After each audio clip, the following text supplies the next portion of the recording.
No dia 27/9/2017, quarta-feira passada, eu e a minha equipe tivemos o prazer de sermos recebidos pelo professor Ricardo Augusto Felício. Para quem não sabe quem ele é, o professor Ricardo Felício é meteorologista, geógrafo e climatologista. Ele desvendou a farsa do aquecimento global, do efeito estufa. Ele mostrou pra gente que isso é tudo mentira, é uma forma de criar pânico na população e assim conseguir dinheiro fácil, né? Por que eu tô fazendo essa introdução antes do vídeo? Eu realmente tinha feito uma introdução no dia da entrevista, onde nós marcamos o local tudo, eu fiz aquela introdução e aí iniciamos a entrevista. Só que eu cortei essa introdução porque antes eu quero contar uma coisa pra vocês, antes de vocês assistirem a entrevista, que é muito interessante. O que acontece com o professor Ricardo Felício? O professor, ele está sendo perseguido na universidade em que ele leciona, tá? Ele teve o salário cortado, se não me engano, em até 85%, entre outras coisas que estão punindo ele por ir contra essa agenda globalista. Como eu sei disso? Foi por ele? Não, não foi por ele, como vocês vão ver na entrevista. Eu sei disso porque, como jornalista, a gente tem que ir atrás de informações, de fatos, para ter certeza daquilo que a gente vai postar, do que a gente vai escrever, do que a gente vai ouvir. E aí eu fiquei sabendo que o professor Ricardo Felício está sofrendo um monte de sanção por parte da universidade, salário reduzido, menos aula, processos administrativos absurdos, assim. Só um processo aqui que eu vou contar pra vocês que eu fiquei sabendo, né? Assim que eu tiver mais material, eu vou fazer um post com um link, tudo certinho, e divulgo pra vocês verem o absurdo que chega, o quanto as pessoas são perseguidas. Um desses processos administrativos foi uma entrevista que ele deu em outubro de 2012, usando uma informação de domínio público. Estava no site da WWF essa informação e ele usou essa informação para contradizer em um determinado programa de entrevista. O que aconteceu? Essas pessoas, elas não têm nada a ver com a universidade. Elas não fazem parte da reitoria, do corpo docente, nada. Mas, pela força política que essas pessoas têm, elas conseguiram mover um processo administrativo contra o professor, só por ele defender as ideias dele, ou seja, ele não tem liberdade de expressão. Teria, se ele concordasse com a agenda globalista, mas como ele não concorda, ele está sendo amplamente perseguido, inclusive com um processo administrativo, ou seja, algo de dentro da universidade que devia se ater somente à universidade. Mas não, veio pessoas de fora que não tem qualquer relação, né? Duvido que não tenha qualquer relação com a universidade, mas enfim, e conseguiram mover esse processo administrativo contra o professor. Só que essa entrevista aconteceu em 2012, eles deram entrada na papelada em 2013 e só agora, setembro de 2017, que esse processo chegou ao conhecimento do professor. O mais interessante disso é o modo que a universidade pública maneja esse tipo de situação, porque ele está sendo perseguido pela universidade na qual ele leciona. Esses processos administrativos, ele tem que se defender por dentro da universidade. Quem julga a defesa e se ele ganhou o processo ou perdeu o processo? As mesmas pessoas que estão movendo o processo administrativo contra ele. Nossa, que fantástico, tipo, muita justiça, assim. Então, para quem puder, quem tiver afim de conhecer o trabalho do professor Ricardo Felício e ir apoiá-lo contra essa perseguição absurda que ele está sofrendo, eu vou agradecer muito, porque o professor, ele é uma pessoa do bem, ele é simpático, ele é receptivo, ele dá entrevista assim, ó, você chega e fala, professor, me dá uma entrevista, ele dá, ele não tem frescura. Ao contrário de muitos aí que eu já entrevistei, que você faz assim, ai meu Deus do céu, que estrelinha, né? Vamos. Tem gente para entrevistar, a gente faz assim, ó, paciência, respira, paciência. Porque tem gente que, tá com rei na barriga e não tem metade da notoriedade que o professor Ricardo Felício tem. Eu vou, mais ou menos, uma semana assim, eu vou divulgar para vocês um link com bastante informação sobre o que está acontecendo. Mas quem puder, tá apoiando o trabalho do professor, tá ajudando a divulgar. Eu não digo apoiar financeiro, não é isso, e sim apoiar divulgando, comentando, enfim,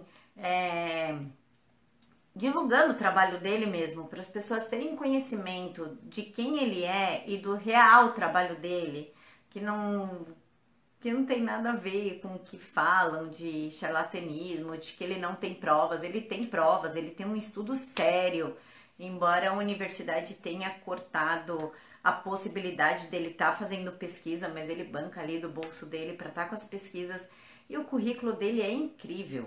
Eu vou deixar aqui na caixa de informações uma prévia do tamanho do currículo dele.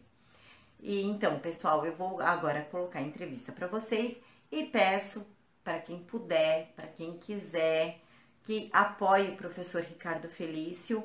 E assim que eu fizer uma matéria bonitinha para vocês, eu vou vir aqui, aviso em vídeo, vocês acessem o link, leiam a matéria e divulguem, por favor, porque eu acho que tem certas coisas que devem ser, sim, de conhecimento público, para a gente ver o tamanho da brutalidade que acontece em alguns antros comunistas contra as pessoas que pensam diferente. E aí vocês vão ter uma ideia de que não existe pluralidade de ideias e nem discussões e nem dois pontos de vista. Existe um só, o deles. Porque quem coloca o seu ponto de vista e não corresponde ao que eles querem, tem o seu salário cortado. 85% é muita coisa. O professor tem família, né? Tem as particularidades dele lá, a vida pessoal dele para estar bancando. E agora, com 85% menos de salário, como é que ele vai fazer? É justo? Não, não é. É permitido pela lei diminuir salário? Não, não é. Mas ainda assim a universidade fez. Então é isso, pessoal. Quem puder tá divulgando aí, eu agradeço. Quem puder tá divulgando o professor Ricardo Felício, eu agradeço. Então é isso, pessoal. Segue a entrevista, logo mais o link.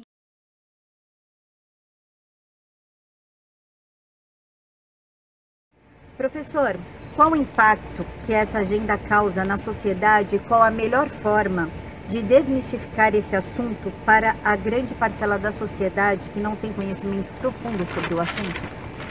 Eu acho que a coisa mais importante de se falar é qual dos cientistas ou qual do grupo dos cientistas está querendo cobrar de você.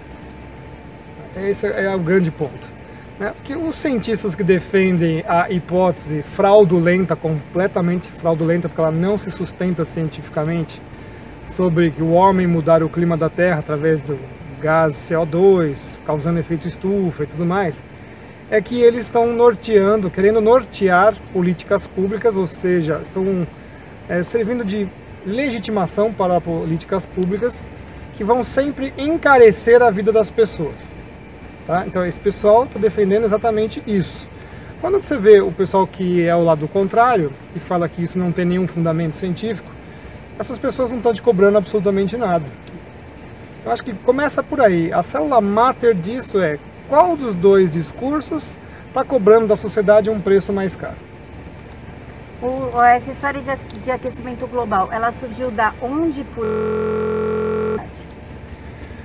precisamente dizer o aquecimento global moderno que nós vamos falar, é difícil precisar exatamente que ano que ele acontece. Em geral o pessoal fala que foi com Arrhenius, né, no século 19, mas nós podemos dizer na verdade que foi em 1950 para frente, tá? Mas a própria história de que o homem muda o clima tem mais de 3.000 anos. Já foi discutido com Teofrasto nas ágoras gregas, né, se o homem cortava uma árvore mudava o clima.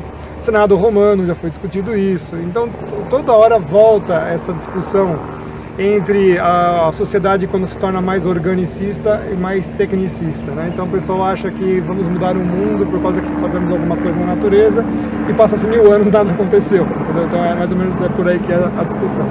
Então eu acho que tem várias idades nessa história de que mudança de clima, mas a moderna nasce em 1950. Com qual finalidade? A finalidade é de fato controlar sociedades. Tá? Então, a partir do momento que você controla a energia, que é o principal foco dessa discussão, você consegue controlar as sociedades, porque sem energia você não faz nada, você não faz uma fábrica rodar, você não faz água potável, porque você precisa de energia também para fazer limpeza de água. Então você leva a sociedade a uma condição de miserável, ao invés de fazer com que a sociedade evolua mais. Professor, quais são os argumentos científicos utilizados contra a hipótese do aquecimento global?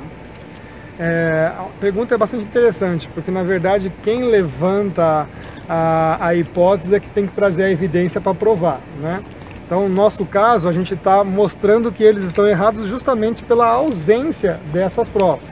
Então, quando eles fazem a afirmação que o CO2 controla o clima da Terra, né, como o principal fator, e pior ainda, dizer que é o CO2 que o homem emite, a gente pede as evidências de que isso realmente aconteça. E não é fornecida essa informação. Tá? Então, como você perde essa sustentação, a principal deles, né, você vê que a hipótese não passa. Segundo, a própria ideia de efeito estufa. A atmosfera da Terra não trabalha como uma estufa, que é aquela casinha de vidro, onde você controla uma atmosfera de pequena escala. A atmosfera da Terra não funciona assim. Tá? Então, existem dois grandes pilares, na verdade são 4 grandes pilares, mas 2 deles pelo menos, que é a hipótese que CO2 controle o clima da Terra e que a atmosfera da Terra funcione como uma estufa, elas não se sustentam cientificamente. O senhor acha que os aximentistas ignoram provas científicas em prol de uma pauta? Qual é o interesse por trás de todo esse terrorismo em torno do aquecimento global? É exatamente isso, né? Essa ciência ela é uma ciência comprada, ela tem uma linha de financiamento praticamente infinita, né? Que justamente fazendo esse tipo de ciência, né, eles vão dar a legitimação que o Estado quer para fazer as suas políticas públicas. Então isso não é teoria da conspiração, como muitos dizem, porque na verdade está pautado na ONU. Então a ONU está decidindo isso, através, por exemplo, desse negócio que é outra falácia, que é o desenvolvimento sustentável. Tá? Então eles já preparam a sociedade, então estão fazendo toda uma política pública mundial e precisam legitimar isso à frente às pessoas. Então usa-se hoje a ciência como uma nova religião, tá? Porque ela não consegue trazer evidências daquelas coisas, né? Inclusive eles evocam muito o princípio da precaução, que é um princípio jurídico, não é uma coisa científica, tá? Eles mesmos dizem, né? São frases deles. A gente não tem a plena certeza científica, mas queremos implementar essas mudanças de qualquer forma por precaução, que essas coisas não aconteçam. Ora, se eu preciso de princípio da precaução, eu não preciso de ciência, né? Entendeu? Sim. Então fica bem, essa coisa fica muito amarrada a, de fato, usar simplesmente os cientistas como processo de legitimação. As calotas polares, então é mentira, está derretendo, o nível do mar está subindo e vai engolir Santos? Não, isso tudo não procede. A primeira coisa é que achar que um nível do mar existe é uma coisa bastante complicada, né? A maior parte dos oceanógrafos do mundo dizem isso, tá? O mar praticamente não tem nível. As calotas polares, cada uma delas tem uma dinâmica diferenciada. O Ártico é totalmente diferente do Antártico. Tá? A Antártida está crescendo o gelo, não está diminuindo. O Ártico tem ciclos de derretimento, em geral, de 9, 12 anos. Depois ele também tem um ciclo de congelamento. A beirada toda da Groenlândia é sabido já há mais de 40 anos que ela derrete um pouco a mais do que o normal, depois ela volta a congelar. Então essa informação também não procede. Tá? Então os ursos polares estão seguros. O que matava os ursos polares eram os caçadores, não era o aquecimento global. Hoje o aquecimento global é o assunto do momento, né? O terrorismo do momento. Quando essa história se esgotar, o senhor tem ideia de qual pauta terrorista vai ser criada e com qual a intenção de ficarem criando esse tipo de fim do mundo para causar pânico na população? Esses tipos de milenarismos, né? Já tem pautado que é a biodiversidade e serviços ambientais, que é o painel que a ONU já montou de novo, que é chamado IPBES, né? Irmão dos outros dois, que é o painel do ozônio e o painel do clima, que é o IPCC. O próximo grande terror vão ser os oceanos, você pode já ficar esperando, já vão fazer o painel dos oceanos, e depois o painel do gelo, o painel da Antártida também. Que vai consumir. Porque eles querem ter, né, algum tipo de domínio em cima disso. Também nós temos várias visões sobre a Antártida, territorialista, imperialista, ambientalista, tem vários tipos de visão de abordagem ao continente antártico. E finalmente também tem o painel do espaço, onde já se discute que as órbitas da Terra estão cheias de lixo espacial, portanto você não pode, país pobre, você não pode lançar o seu satélite para controlar o seu próprio ambiente, tá? Então já tem esse discurso também, porque tem lixo espacial demais. Então vejam que quando você elenca isso, e isso está nos próprios relatórios, como o relatório Brundtland, os relatórios da Rio 92, eles indicam exatamente os lugares que eles querem atuar. Então quando você fatia esse todo, você observa que eles estão controlando, né, estão dominando todas as áreas, através então de novo do processo científico como legitimador, né? Implementando as políticas públicas que a ONU quer colocar. Com a ajuda do Greenpeace. Com a ajuda de todos os ONGs que estão por aí.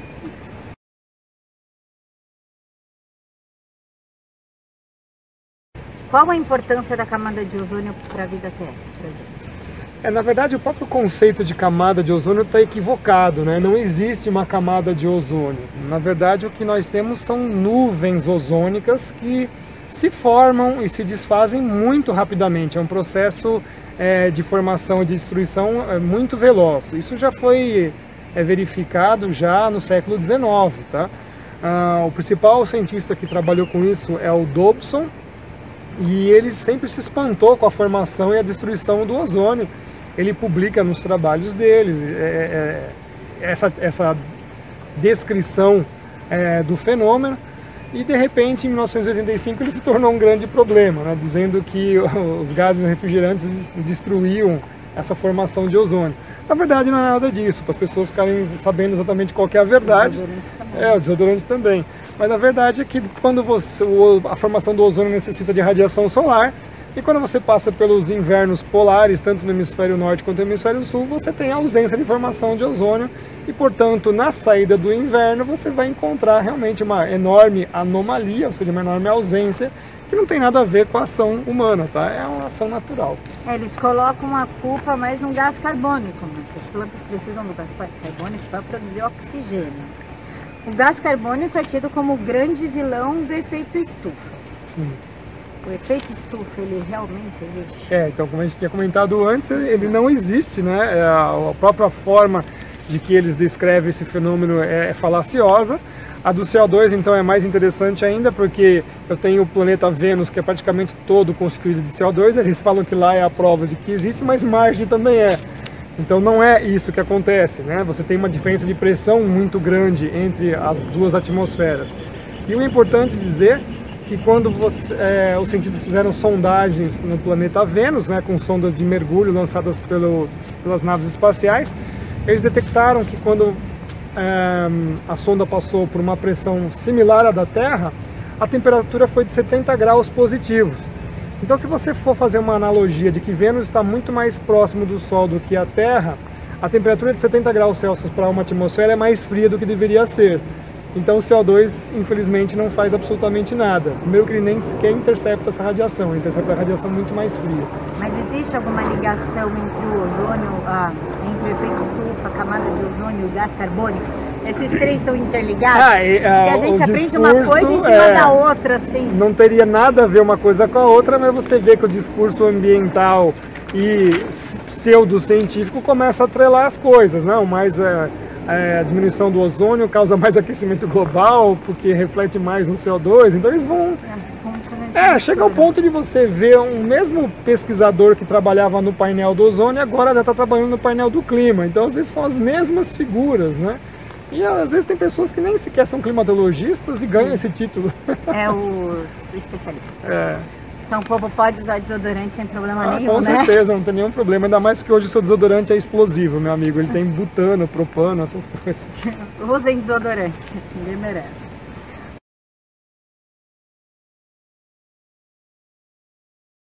Qual o impacto do desmatamento sobre o clima global e o clima local? O clima global não tem absolutamente nenhuma consequência, porque a quantidade de florestas para o globo é ridiculamente pequena. A própria altura, a estrutura do dossel é muito pequena também em relação à atmosfera. No clima local você vai ter algum impacto, sim, você pode ter diminuição de sombras, então você tem mais incidência de radiação solar, mas isso não vai virar um problema ambiental colossal que não vai ter nenhum tipo de solução. A própria floresta se renova, tá? Então esses ciclos de renovação florestal acontecem em ciclos de 20, 30 anos, principalmente são as florestas tropicais. E o interessante é que na conta do desmatamento eles nunca colocam a parte que a floresta realmente renasce, né? É assim que é feito, tá? E o próprio Mário Fontes, que é um especialista de agricultura, fala sobre isso. Tem um vídeo interessante dele fazendo essa discussão. Agrônomo, perdão, né? Ele é agrônomo, e ele conta, olha, o pessoal só coloca a conta para baixo, mas nunca coloca a conta para cima quando você tem o reflorestamento e a própria recuperação florestal. A Amazônia é realmente o pulmão do mundo? A gente precisa nunca secar a Amazônia? Eu acho que a Amazônia é o banco do mundo, se você quiser dar uma nova denominação, é isso daí, é o banco, por isso está todo mundo querendo assaltar o seu banco, certo? Então a gente tem que ter essa visão idiota e podre que tem por aí, não, porque de ambientalismo, etc e tal, e ter uma visão mais nacionalista, que estão de olho no seu dinheiro, no seu banco, nos seus recursos financeiros, tudo está aqui, tá? Que pode gerar bastante riqueza para o nosso país, e o pessoal está simplesmente abandonando isso em prol de uma causa ambiental totalmente doutrinária. Fictícia. Totalmente fictícia. Caso as florestas sejam extintas, como haverá chuva? Bom, primeiro porque a chuva não depende da floresta. Um caso extremo foi justamente o estado de São Paulo, que foi praticamente todo devastado por causa do café, e os totais pluviométricos aumentaram. A gente aprende na escola, né? Chove no solo, aí cresce a plantinha. Parece, nossa, exatamente. Esse conceito é extremamente equivocado. Ele nasceu em Nairobi, na convenção da desertificação, de achar que a árvore faz chuva, né? Então é interessante que o pessoal vai programar os modelos de computador e coloca lá essa equação. Então é óbvio, quando você corta a árvore, o modelo responde que não tem mais umidade na atmosfera e, portanto, não tem chuva. Não é assim que funciona, tá? Isso é uma coisa bastante precária. Uma coisa não está relacionada, é relacionada ao rio, não à árvore. Na verdade, a árvore está relacionada à chuva que tem lá, tá?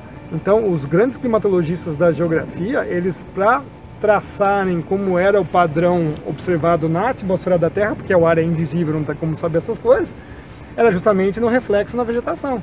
Então eles já sabiam quanto que tinha de chuva, depois você vai ter dados para corroborar essas informações, e qual era o tipo de vegetação que tinha lá.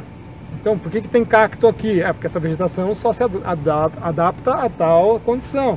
Então as florestas chamadas rainforests, florestas de chuva, não são florestas porque elas fazem chover, elas estão lá porque chove muito. O decreto do Temer, polêmico da Gisele Bündchen lá, a moça que usa roupa de pele de animal. O decreto 9.042/17, idealizado pelo presidente Temer, o RENCA, onde ele extingue a reserva do cobre que está localizada no estado do Amapá, causou grande revolta na mídia, obrigando o presidente a ceder à pressão. Qual seria o impacto ambiental de explorar essa área? Primeiro são duas coisas. Primeiro, a parte geopolítica. Eu acho que a gente não tem que ceder a pressões internacionais coisíssima nenhuma. É decisão de Estado, acabou, né? Não é modelo, atores de televisão que devem decidir isso, né? Uma decisão de Estado tem que ser tomada e ponto final. A segunda parte é a parte operacional, como é que isso vai ser feito. E dentro dessa parte operacional também a parte comercial. Quem são as pessoas que estão envolvidas? Então, eu acho que tem que deixar mais transparente essa segunda etapa, ou seja, como é que eu vou fazer esse processo? Hoje, na mineração, nós temos aí N maneiras de fazer uma mineração extremamente responsável. Então eu acho que a gente não tem que abrir mão de coisíssima nenhuma, nós precisamos de recursos, nós precisamos de dinheiro, o Estado está falido, né? Principalmente pela corrupção sistêmica dos nossos governos, né? Então não dá para simplesmente o povo ficar pagando a conta toda hora, né? Também gerar emprego, né? Gerar emprego e tudo mais. Então esse segundo ponto é que tem que ser levantado. Como é que é feita essa parte operacional de fazer a logística, de tirar o minério? Isso temos hoje N tecnologias. Vários engenheiros de Minas sabem muito bem como preservar o ambiente e fazer a exploração, então é conversa furada isso daí, as pessoas não devem acreditar nisso. E a segunda é quem que vai fazer, quer dizer, são empresas de interesse nacional ou não, né? Porque de fato lá está tudo muito bem loteado entre tribos indígenas e ONGs, etc e tal também, e estão explorando aquele negócio ilegalmente. Então acho que tem que sim ter a presença do Estado, porque aí a coisa fica transparente, a gente vai saber de fato o que está acontecendo. Agora é uma caixa preta.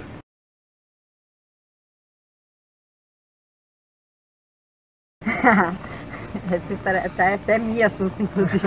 Essa história de guerra por causa de água potável. A mídia fala em guerra iminente por conta da água potável, que de acordo com alguns especialistas está se esgotando por conta da superpopulação e uso irresponsável. Qual a probabilidade da água potável acabar? Nenhuma, né? A água, eu gosto de dizer que é a substância indestrutível. Praticamente para você destruir água é uma coisa muito difícil, muito difícil. Pode sujar a água quando você quiser, tem um jeito de você fazer a água voltar a ser simplesmente H2O e com sais minerais e tudo mais. Então, métodos de limpar água nós temos aí de sobra. Então, na verdade, a gente faz uma economia do recurso de água potável porque é um recurso caro. Então ele tem que ser barateado e de fato dá para baratear sim. É de novo aquela coisa de corrupção sistêmica que nós temos no Brasil, tá? Então as pessoas não têm que se assustar com coisíssima nenhuma, existem várias tecnologias para ter água potável para consumo humano, consumo animal, consumo de agricultura e tudo mais. Tá? Então não caiam nesse mito aí, lembrando que basicamente 3/4 do planeta, da superfície do planeta Terra são os oceanos e tirar sal da água é um processo conhecido já há muito tempo também. Então isso daí é só mais uma forma de colocar um pânico na população. Exatamente, o pessoal acha que vai morrer de sede. Não, não vai, tá? Morrer sem banho, Deus me livre. É verdade essa história de superpopulação? O mundo tá mesmo com superpopulação? Não tá com superpopulação coisíssima nenhuma. Eu sempre gosto de falar que a população atual é 7,5 bilhões de pessoas. Essas pessoas cabem aí num quadrado de 86 quilômetros de lado, mais ou menos. Quer dizer, menos a distância de São Paulo-Campinas, você coloca a população do planeta inteiro. Tá? É claro que você não vai morar num metro quadrado, mas você pode inverter essa conta, dá mais ou menos aí uns 130 metros quadrados para cada habitante. Ou seja, não tem espaço para todo mundo. O planeta está deserto, não tem ser humano no planeta, tá? Só para vocês terem uma noção, tem mais bois e vacas no Brasil do que gente no Brasil, do que brasileiros, tá? Então, não. O curioso é que o nosso sistema hoje produtivo de alimentos, ele já abasteceria 4 vezes a população do planeta, tá? Então nós estamos falando aí na ordem de quase 30 bilhões de pessoas poderiam estar comendo numa boa, com mais ou menos 3.000 calorias dia, tá? Então as pessoas não acessam a comida porque não tem dinheiro. É uma outra questão, não por superpopulação. Então a gente vê a própria venda de commodities, como é que a comida entra no mercado de ações, né? Então é super valorizado. Então, na verdade, se a gente fosse levar ipsiliteris o que acontece com o sistema produtivo hoje nosso de alimento, praticamente o alimento não teria mais valor no sistema econômico, de tanto que a gente já produz. Mas já que tem bastante vaquinha, a gente pode continuar o churrasco. Pode continuar. Tem bastante água para lavar carne. Por que não? Porque antigamente não, agora que faltou água aqui em São Paulo, na gestão Alckmin. 2014. Eles falavam que por causa da carne que a gente consumia, eram 360 litros para lavar aquela carne. Então o carnívoro estava fazendo parte da extinção da água. Pois é, mas é um absurdo, porque você não passa 350 quilos de água, certo? Então eles só contabilizam a água que entra, mas não a que sai, né? a água volta para o meio, não tem como, nós todos somos bolhas de água, certo? Então é uma conversa furada de novo, a água volta para o meio, a natureza de alguma maneira limpa essa água ou a gente tem processo para limpar também. É que eu sempre falo, falta vontade política de você ter água potável na sua casa, não é falta de condições técnicas, tá? De recurso. Exato.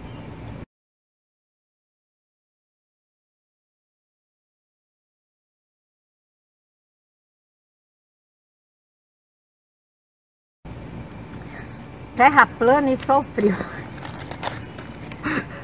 Tenho que perguntar, é um assunto que o povo pira. Há alguma comprovação científica que a Terra é plana? Não, nenhuma. Só os livros de ficção científica. E por que veio esse assunto de novo? Eu creio que é para associar o pessoal que gosta de terra plana, que também combate o aquecimento global, com as pessoas que combatem o aquecimento global pelo método científico, entendeu? Eu acho que é isso, é a minha visão solitária aqui, tá? Mas essa ideia de terra plana é absurda, não tem como. O pessoal fala que tudo é mentira, não. Os próprios sistemas atmosféricos têm que ter a inércia planetária que só pode acontecer numa esfera, tá? Existe uma regata oceânica que é ao redor da Antártida. Se fosse a Terra plana dando a volta na Antártida do jeito que eles fazem, a regata seria gigantesca. Existem voos transantárticos que saem da América e vão para a Austrália, passam por cima do continente antártico. Então não, a Terra é redonda mesmo, esférica, não tem nada de terra plana. E o Sol é quente. O Sol é quente. Porque tem uma teoria que o Sol é frio, né? Não sei, essa eu não conheço. Os terraplanistas também falam que o Sol é frio. Então acho que ele vai mandar raios de frieza aqui pra gente. Vai cair gelo daqui a pouco. Então o Sol é quente, graças a Deus, pode dormir tranquilo. Todas as estrelas são quentes. Entre elas, você pode falar que estrelas são frias entre elas, né? Porque algumas têm uma temperatura absurda e outras são muito mais frias. Mas não que elas são frias. E não o Sol. Não o Sol.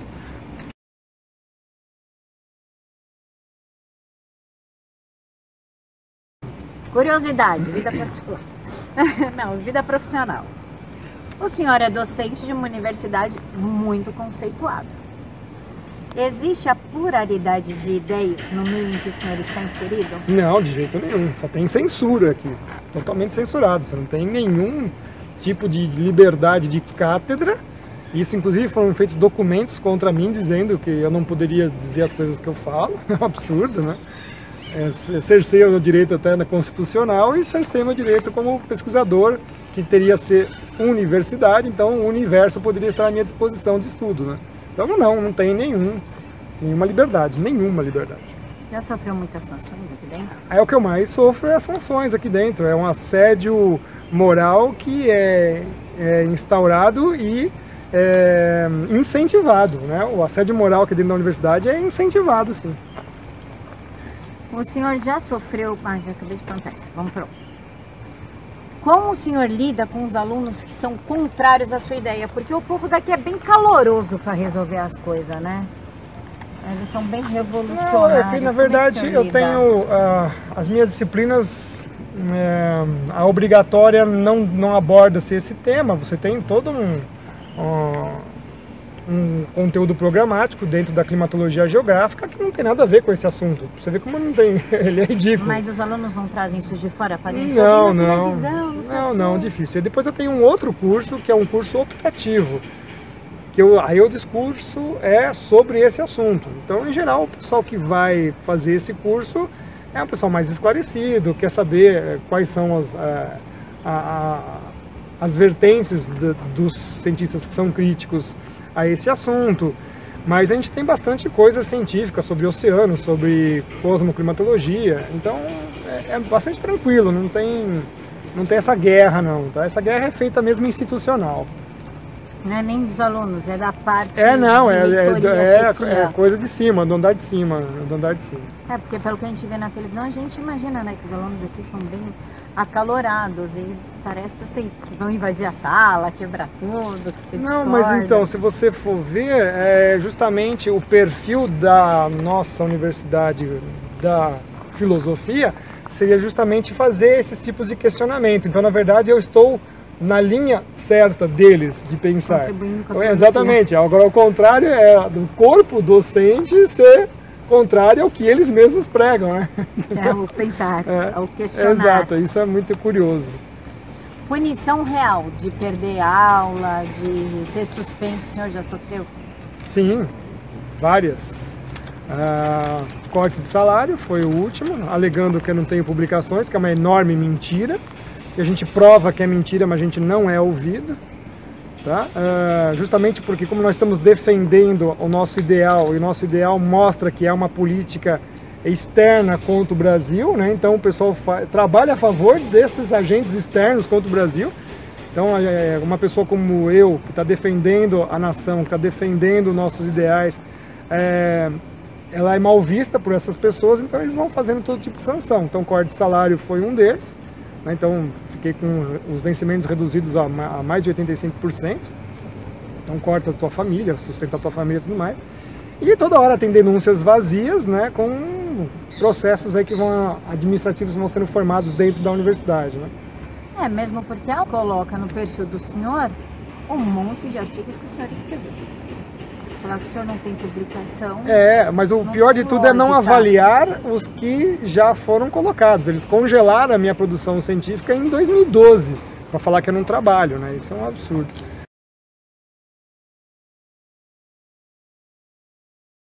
Mensagem final. O senhor quer falar algo, passar algum recado para o nosso público? Em geral, é exatamente o que a gente vem dizendo, né? Para as pessoas ficarem atentas, quais são os cientistas que estão dizendo que você tem que colocar a mão no seu bolso e quais são os que não têm. Quais são os cientistas que estão usando um discurso que uma hora eles falam que é de direita, que é de esquerda, que não é, que eles nem sabem o que é, né? Que estão afrontando o nosso país, os nossos interesses. É isso que está em jogo. Tá? Então, é uma parte política. O discurso científico, na verdade, já miou em 1990. Já se foi provado que tudo que eles estão falando é mentira. Então, como é que pode ficar 27 anos com o mesmo discurso, né? Dizendo, olha, está acontecendo... agora não, já são 29 anos, desculpa, 27 já derrubaram, 29 com o discurso do IPCC, dizendo que isso acontece, que é verdade e tudo mais, que é uma enorme fraude, tá? Então temos que olhar aí o viés geopolítico que está por trás disso. Quais são as forças internacionais que estão aí ameaçando o nosso país? Eles acham que não, isso é tudo teoria da conspiração, que é uma mentira, porque nunca leram nenhum tipo de documento da ONU, relatório Brundtland, relatórios finais da Rio 92, da Rio +20 e tudo mais. Tá? Então acho que esse aí é o recado. Professor, muito obrigada por nos ter recebido, pelo tempo todo que o senhor dispensou a gente. Eu que agradeço a oportunidade. Obrigada.